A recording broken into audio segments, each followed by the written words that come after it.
Greetings, viewers alike. I am OneUp from DarkSpectre, and welcome to a brand new Let's Play. Today we're going to be playing Spyro the Dragon, as you can tell. Now, I know what some of you are probably going to be saying in the comments. This game has already been done way too many times. Well, that may be true, but I wanted to start with this game mainly because, you know, it's something I like, so why not start with it? Also, as you probably can tell, I'm actually playing this on console and not an emulator, so I won't be save stating. Or at least I won't have the ability to save state, so there won't be any of that. So I guess let's jump in. And we're going to be starting this. In the world of dragons. Okay, rolling. Oh, it's been peaceful here in the Five Worlds, or is it 6? For a dragon's age. We now have 12,000 treasure, or is it 14,000? What about this Ganasty Gnorc character? Now, I understand he's found a magic spell to turn gems into warriors for his cause. I'll take that question. Nasty North is a simple creature. Simple. He has been contained in a remote world and is no threat to the Dragon Kingdom. No threat! Besides, he is ugly. That does it! Looks like I've got some things to do. Yep, we got some things to do. So we're going to be starting off in the first homeworld. So, the adventure begins. Yep. We're going to be doing this in the Artisans homeworld. Okay, so right away we're going to get our first dragon, which is Nestor. Thank you for releasing me, Spyro. Free 10 dragons in the Artisan world. Then find the balloonist. He'll transport you to the next world. What about Nasty Nork? I'm going after him. Find dragons first. That's all I can tell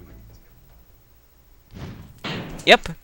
So pretty much we have to rescue all the dragons that are been captured in Crystal, along with collecting gems as well, because I guess some of them have been dropped around and turned into minions.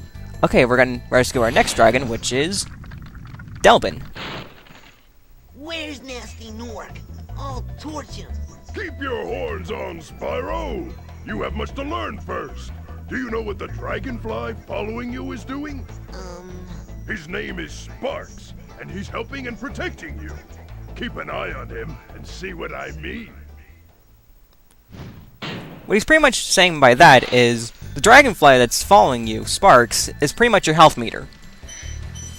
If you run out of him, pretty much you're dead. Okay, so we're going to be taking out this Nork. The thing about the Artisans homeworld is that the enemies here do not attack you. In fact, they actually run away from you. It's pretty funny, but I guess they did that because they wanted to make the homeworld pretty easy. Or at least the first one. To make it so it's not that big of a challenge.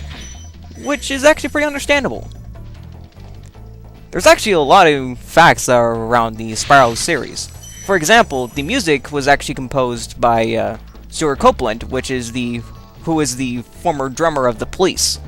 Now, what he actually did for the music is, they had all the levels finished, but before they could actually get the music, they had Stuart Copeland in, and he played through the levels himself, so he could get a general feel of how the music would be for each level. Which is actually pretty cool. I mean, it's a pretty smart idea. And I think a lot of composers should actually do that. Yeah, sorry if I stutter a lot. I kind of have a problem with talking ahead of myself. It's kind of a problem I have, but I'm trying to work on it. Okay, we're going to rescue our third dragon, which is Thomas. Hey, Spyro, press the jump button twice to glide. And don't be afraid. Afraid? Of what? Falling from high mountain peaks, plummeting into prehistoric glaciers. Oh, that. Yeah, nice knowing that. Anyway, let's continue on.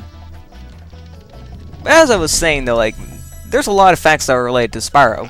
Like in this game, if you've noticed, like the rendering in terms of the terrain, if you're far away, there's not much texture. But as you get closer, it gets more and more.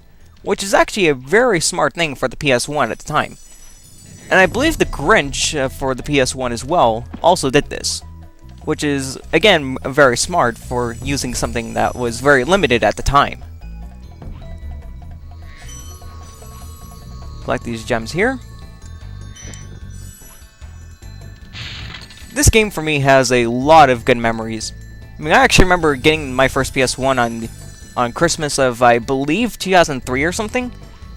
And the PS1 was actually my very first console, and so this was one of the many first games I've ever played, so this game holds a lot of good memories and has a very good place in my heart.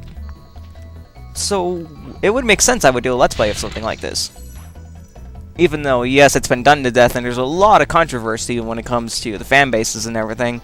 But, you know, I kind of like to, or at least I try to ignore all that stuff and not really associate myself with that because, you know, I don't want to get caught up in any flame wars or anything like that. I mean, the fan base itself is a bit of a topic that is very controversial. Especially when it comes to other games like Crash Bandicoot, which is another game I'll get to later, but I don't want to talk about that right now, for obvious reasons. I want to try and focus on Spyro for now. Anyway, we're going to be rescuing our 4th dragon, which is Argus. Cool Flash, do that again. The Artisans boss is through a portal in the Dragon Mouth, but you are not yet ready, Spyro. First you must complete one of the other Artisan lands. Yep, we have to complete one of the levels here in the Artisan's homeworld before we can face the boss. Anyway, we have a few more gems over here, and that's going to be the last of them, I believe, or it should be. Gems here. Get the rest of these. And we're done. Voila. Yep, we got everything. That wasn't so hard, now was it?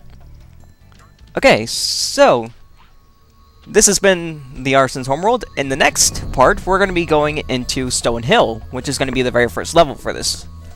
So, thank you for watching this. If you like what you see, be sure to subscribe if you haven't already. And be sure to check out my main channel, 1up2066, for future videos as well.